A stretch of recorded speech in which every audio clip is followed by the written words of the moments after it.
galera, voltamos e, bom, vamos lá. A gente tem aqui agora a norma de eficácia limitada a ser tratada por nós, né? E aí eu vou te mostrar mais um exemplo. Vamos dar um pulinho aqui no nosso inciso 32. E aí a gente vai apresentando as várias informações. 32, está aqui, ó, na telinha para vocês, 32. Olha que barato nós temos aqui. Nós encontramos o seguinte: o Estado promoverá, na forma da lei, a defesa do consumidor. Então perceba que aqui nós temos mais uma vez na forma da lei. Só que a interpretação ela vai ser diferente, porque você encontra o seguinte: ó, o Estado promoverá, na forma da lei, a defesa do consumidor. Primeiro ponto, o nosso Constituinte garantiu a defesa do consumidor como um direito fundamental. Aqui nós temos a defesa do consumidor como um direito fundamental. Isso aqui já está tranquilo, legal? Todavia, a gente verifica que a defesa do consumidor, as regras de defesa do consumidor, elas não foram estatuídas na Constituição. Elas não foram definidas no texto constitucional. Elas devem ser definidas numa lei. Acho que a conjugação do verbo até ajuda, né? O Estado promoverá, na forma da lei, a defesa do consumidor. Vamos lá, vamos matar aqui alguns valores. Preste atenção. Nós temos a Constituição nascendo em 1988. Então, em 1988, a gente ainda não tinha uma lei definindo as regras de defesa do consumidor. Aí, em 88, nasce a Constituição exigindo essa lei, exigindo que o Estado promovesse, na forma da lei, a defesa do consumidor. O Código de Defesa do Consumidor, conhecido Código de Defesa do Consumidor, ele nasce em 1990, que é a Lei 8.078. Aquela lei, a Lei 8.078. Então, o legislador, ele obedeceu essa ordem constitucional, já que a Constituição exigiu que o Estado promovesse, na forma da lei, a defesa do consumidor, o legislador foi lá e criou a lei, obedecendo essa determinação constitucional. Nessa linha de raciocínio, a gente verifica que a norma constitucional ela só trouxe a defesa do consumidor como direito, mas não falou mais nada sobre. Houve a exigência de uma complementação. E o que isso nos reporta? Temos a defesa do consumidor, deixa eu colocar aqui, defesa do consumidor, inciso 32 da nossa Constituição, como um direito fundamental, está lá na norma. Só que essa norma constitucional ela precisa de um complemento. E esse complemento decorre do nascimento de uma lei. Tudo bem? Sem essa lei, eu ainda não tenho as regras de defesa do consumidor. Eu não tenho nada. Eu só tenho um direito apresentado, mas sem suas regras. Não sei como exercer a defesa do consumidor. Para que esse exercício se mostre, a gente tem necessidade da lei. Então a lei aparece aqui para tornar exercitável a defesa do consumidor. Sem a lei eu não tenho nada. Eu só tenho um direito previsto, mas sem aplicabilidade.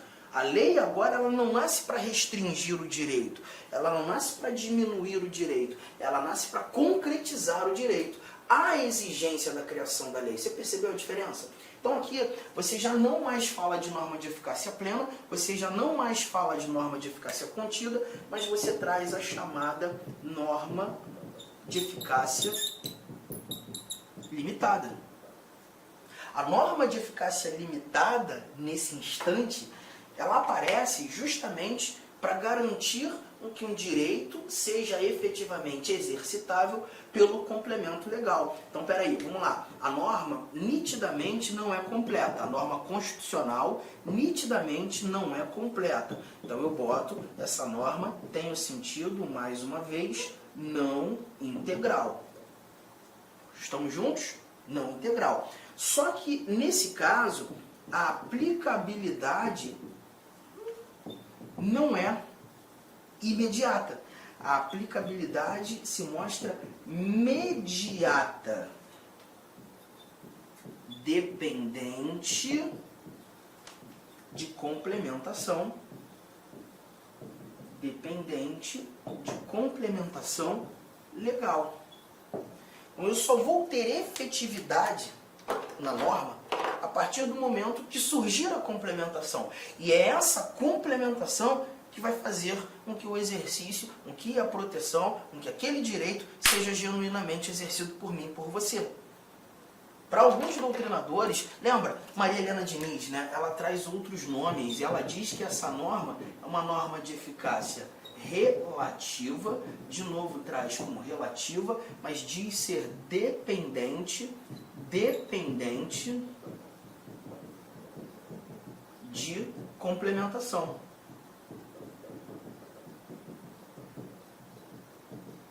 Dependente de complementação. E os nomes dados por Maria Helena Diniz, eu acho nomes muito interessantes, né? Como ela reporta esse tipo de norma. É relativa? Sim, porque você vai ter necessidade de um complemento. E essa relativização, ela surge justamente para uma complementação daquilo que fora iniciado pelo constituinte. Tudo bem? Tranquilo? Arthur, legal. Estou anotando.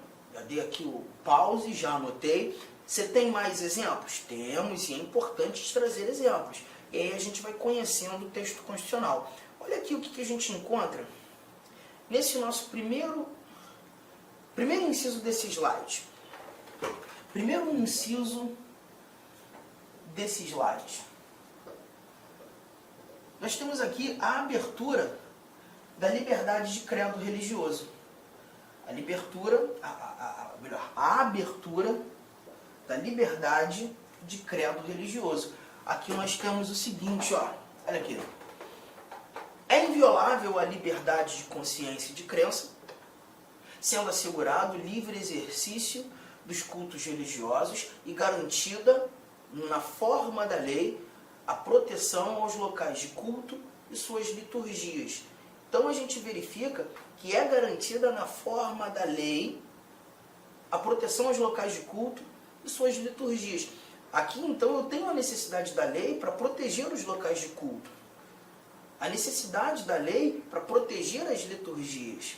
Há uma exigência da criação de lei. Aqui a gente não está verificando uma lei para diminuir a proteção. A gente não está verificando nascer lei para restringir a proteção. Não, não. A gente está verificando a necessidade da lei para proteger. Para proteger.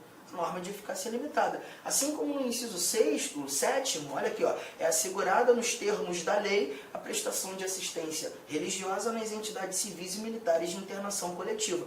Esse inciso é legal porque quando a gente fala de prestação de assistência religiosa, por exemplo, nas entidades civis, a gente verifica religiosos que vão a hospitais, por exemplo, né, para levar a assistência religiosa. Em entidades militares, nós encontramos, tanto nas Forças Armadas quanto nas Forças Auxiliares, polícias militares, bombeiros militares, a figura do capelão, né, que já é um militar, né, que já cumpre o oficialato, que está lá justamente para prestar assistência religiosa. Só que, Arthur, todas as religiões podem levar assistência religiosa, por exemplo, nas entidades militares. Qualquer religião, um indivíduo pode se tornar capelão? Não, aí você tem a necessidade que lei regulamente isso, né? Hoje, salvo engano, você tem algumas ramificações religiosas, como o protestantismo, como o catolicismo, salvo engano, o espiritismo, líderes espíritas também, né? Pastores, padres, líderes espíritas, mas você não tem para todas as religiões. Você não tem para todas as religiões. Então, essa prestação de assistência religiosa em entidades militares precisa ser regulamentada em lei. E quando do regulamento em lei, nós teremos a oportunidade que essa prestação de assistência religiosa seja garantida. E aí a gente chega a um ponto. Você está percebendo que o exercício do seu direito, nesse contexto, ele depende de uma complementação legal. E aí, muitas vezes, em sala de aula, quando o aluno está viajando comigo, imbuído comigo nessa interpretação, ele pensa assim, caramba, mas isso é muito confuso, né? Porque perceba, aí eu tenho um direito, o Constituinte me deu o direito, está lá escrito na Constituição, só que em alguns casos, para eu exercer esse direito que o Constituinte me deu, eu tenho que aguardar a regulamentação. Esse direito precisa ser regulamentado. Arthur, a minha preocupação é a seguinte, E se o legislador não regulamentar? Se o legislador não criar a lei que o Constituinte exigiu nascer para que o direito seja efetivamente exercido por mim? Eu fico no prejuízo? Num primeiro momento a gente pensa em prejuízo, sem dúvida alguma. Num primeiro momento a gente verifica um prejuízo, porque você tem um direito que você não pode exercer, porque o legislador não fez a parte dele. E aí esse prejuízo deve ser entendido como uma violação ao direito. O poder público está violando o teu direito, não por uma ação, mas por uma omissão. E é por isso que quando a gente estuda direitos e deveres individuais e coletivos, esse nosso artigo 5º, quando a gente chega lá no finalzinho do artigo 5º, nós encontramos uma sequência de incisos que apresenta para a gente os chamados remédios constitucionais. O Constituinte sabia que no dia a dia, no cotidiano, esses nossos direitos poderiam sofrer restrições arbitrárias, poderiam sofrer violações, arbitrariedades, ilegalidades.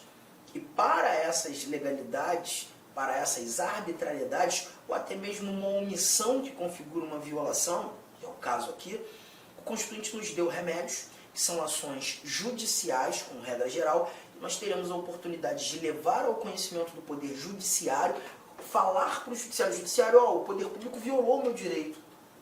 O Judiciário aqui, o Poder Público atingiu o meu direito. O Poder Público não fez aquilo que deveria fazer e isso me gera um prejuízo. E o Judiciário vai ser competente para resolver o problema. Os remédios constitucionais são instrumentos garantidores da boa fruição dos direitos fundamentais. A gente, quando estuda remédios, o primeiro remédio que aparece na nossa cabeça é o habeas corpus. Todo mundo conhece o habeas corpus. O habeas corpus é o mais comentado na televisão. O habeas corpus ele só protege a liberdade de locomoção. Então, quando o poder público viola a liberdade de locomoção de alguém, prende alguém que não deveria ser preso, ou uma prisão que já se mostra injusta, que já se mostra ilegal, eu posso usar um habeas corpus, levar essa ação judicial, esse remédio constitucional ao judiciário para que o judiciário resolva o problema? Pode. Claro que pode. Para isso que servem os remédios constitucionais. E para esse caso, a tal da norma de eficácia limitada, você vai verificar um remédio que nasceu só para isso, que é um mandado de injunção. Arthur, explica... Olá, meus amigos, minhas amigas. Inicialmente eu peço licença a vocês, pois interrompi os seus estudos, mas essa videoaula é uma videoaula demonstrativa para você conhecer o nosso curso aqui da La Concursos. É um curso 100% focado no concurso da Universidade Federal do Rio de Janeiro para o cargo de assistente em administração. Cara, um curso muito competitivo que eu tenho certeza absoluta. Se você seguir as nossas orientações pedagógicas, se você assistir as nossas videoaulas, prestar bastante atenção, você vai ter reais chances de aprovação. O que você estuda vai ser aquilo que vai ser cobrado na prova. Professor, quanto custa, professor, o restante dessa videoaula e muito mais, né? Você apenas R$ 39,90, R$ 39,90 você vai ter esse curso aí, que vai ser um divisor de águas, né, para o cargo de assistente em administração, de acordo com o edital 491. Dá tempo de estudar? Sim. Curso 100% EAD, nós temos uma metodologia, o nosso site não joga somente as aulas para vocês, nós orientamos que os alunos estudam via o Personal Coach, que é o cronograma na qual eu produzo esse cronograma para vocês. Pessoalmente, eu faço aqui o pedagógico da La Concurso para fazer a diferença. Bacana? Gostou? Tem um link aqui embaixo. Clique nesse link, venha estudar com a gente para o concurso da Universidade Federal do Rio de Janeiro. Forte abraço, fique com Deus. Tchau, tchau.